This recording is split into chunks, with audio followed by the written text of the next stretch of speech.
یہ ایک بہن ہے اور یوٹیوب کمنٹ میں یہ پوچھ رہی ہیں، السلام علیکم مفتی صاحب ہماری ننند ہے، جب کسی کو بہت سردی وغیرہ ہو جاتی ہے تو اس کو پسلی چلنا بولتے ہیں، پھر قرآن کی کوئی صورت یا کوئی آیت ہے، پتہ نہیں کون سی ہے، اسے پڑھ کر زمین پر چھری چلاتی رہتی ہیں، مریض کو لٹا کر کچھ کاٹنے کے جیسے 3 دن تک صبح سورج نکلنے کے کچھ منٹ پہلے اور مغرب کی اذان سے کچھ منٹ پہلے وہ یہ عمل کرتی ہیں اور کہتی ہیں کہ اس سے مریض کو آرام ملتا ہے، سردی وغیرہ ٹھیک ہو جاتی ہے، دوا بھی کام نہیں کرتی جب تک کہ پسلی نہ کٹواؤ۔ وہ شرکیہ باتیں بھی بہت کرتی ہیں، ان کے اندر ویسے بھی بہت شرکیہ باتیں، ان کے پاس اور بھی لوگ آتے ہیں پسلی کٹوانے۔ میرے شوہر کو آئے دن پسلی چلنے کی پرابلم ہوتی رہتی ہے، وہ بھی ان سے پسلی کٹوانے جاتے ہیں اور مجھے بولتے ہیں کہ میں بھی اپنی ننند سے پسلی کاٹنا سیکھ لوں تاکہ ان کے ہاں نہ جانا کرے۔ بہت سورہ پڑھنا تو ٹھیک ہے، کوئی صورت پڑھنا تو ٹھیک ہے، لیکن یہ زمین پر چھری چلانا وغیرہ یہ میری سمجھ میں نہیں آتا ہے۔ پہلے آپ بتا دیجئے کیا یہ ٹھیک طریقہ ہے، جائز ہے یا نہیں؟ پسلی کاٹنا بولتے ہیں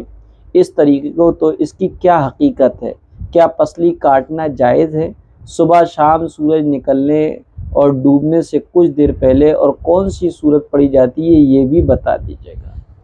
مجھے تو نہیں معلوم کہ پسلی کاٹنے کے اس ٹوٹکے میں اور اس عمل میں کون سی صورت پڑھی جاتی ہے۔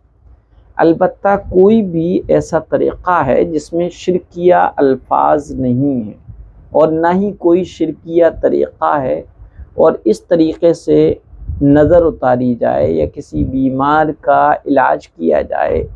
جیسے پیلیا وغیرہ ہو جاتا ہے، پسلی وغیرہ اگر چلنے لگتی ہیں تو ایسی صورت میں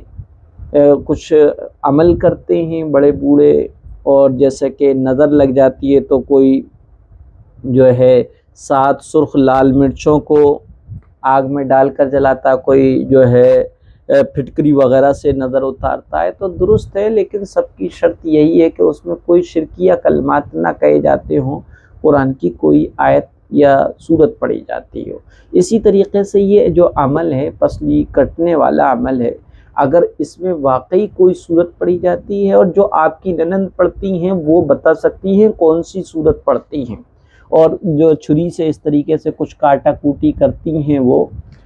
اور اس کو مخصوص اوقات میں کرتی ہیں، تو صحیح عقیدے کے ساتھ موثر حقیقی اللہ رب العزت کو سمجھتے ہوئے اگر وہ یہ عمل ایک سبب کے طور پر، ایک علاج کے طور پر کرتی ہیں اور اس میں کوئی بھی شرکیہ عمل نہیں ہے، تو یہ جائز ہے، درست ہے، آپ کو بھی سیکھ لینا چاہیے۔ جیسے کسی بندے کی ناپ اتر جاتی ہے تو اس ناپ کو کیسے دیکھا جاتا ہے یہ عمل سیکھ لیا جائے، اور یہ جو ہے ہنر آنا چاہیے تاکہ وقت بے وقت ہم کسی کے کام آ جائیں۔ اسی طریقے سے پسلی، اگر کسی کو سردی بہت زیادہ ہو گئی اور پسلی چلنے لگی ہے اور اس کو کسی عمل سے بشرطے کہ شرکیہ نہ ہو اور اس میں پڑھے جانے والے کلمات جو ہے یا تو احادیث میں آئی ہوئی کوئی دعا ہو یا قرآن میں آئی ہوئی کوئی صورت یا آیت ہو، تو درست ہے، جائز، اس کو سیکھا بھی جا سکتا ہے۔